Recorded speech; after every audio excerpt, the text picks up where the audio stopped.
Medusa is revered as the chief goddess of the Libyan or Gorgonian Amazons. She was beautiful beyond comprehension, and her beauty, apparition, and all-around aura made men and women stop in awe.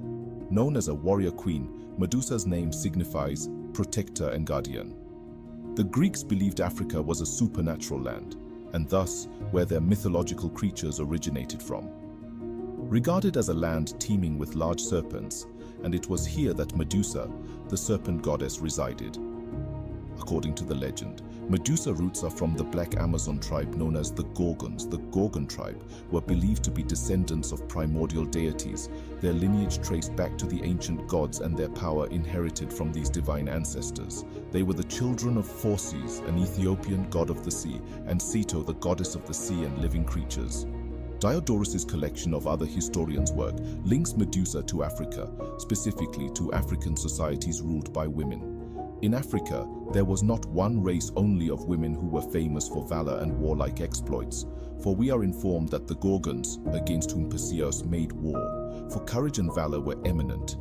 The Amazons are the other race of women. In the western parts of Africa, upon the borders of those tracts that are inhabitable, there were anciently a nation under the government of women, whose manners and course of living were altogether different from ours. In the land of the Ethiopians, the queen rules with equal power to the king and commands great respect and authority. The Ethiopian queens were recognized as Candaces, a name that has passed on through a succession of queens for many years.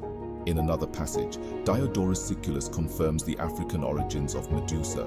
He quotes, "Now the Amazons had their dwelling in the parts of Africa, and it is said that originally they were of one race with the Gorgons. Both of these peoples, the Gorgons as well as the Amazons, dwelt in the western parts of Africa, the Gorgons having their abode in the region of the Gorgades Islands.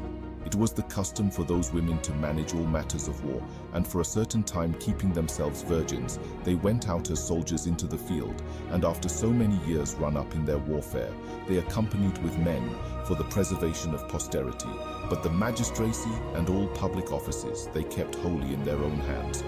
According to Palephatus, the Gorgons were actually 3 female rulers of African islands who owned a precious golden statue of Athena. Thaino, the eldest of the Gorgon sisters, known for her strength and ferocity, Uriel, the second of the Gorgon sisters, famous for her loud, piercing cries. Medusa, the youngest and most famous of the Gorgon sisters.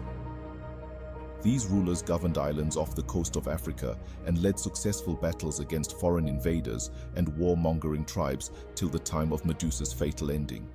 The Black Amazon tribe was an ancient race of black women, known for their remarkable achievements and conquests around the globe. This ruling class was led by several African women, including the legendary Queen Medusa. Inspired by the Greeks when they encountered African matriarchal societies, Medusa and her society left a profound impression on them, as noted by the quote, "Their society was nothing like ours, a powerful matriarchy, where women were great militarists and on occasion led their armies in battle. Young women were trained from childhood to master the art of war. It was believed that Black Amazons founded many cities and temples, showing their ability to govern and lead.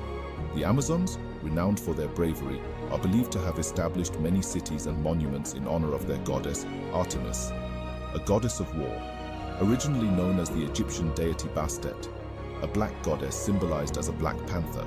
The Amazons held Isis, Neith, and Anru in great reverence, which the Greeks adopted them as Demeter, Athena, and Ares. In conclusion, Medusa's story is deeply rooted within African origins, particularly within the context of matriarchal societies like the Gorgonian Amazons,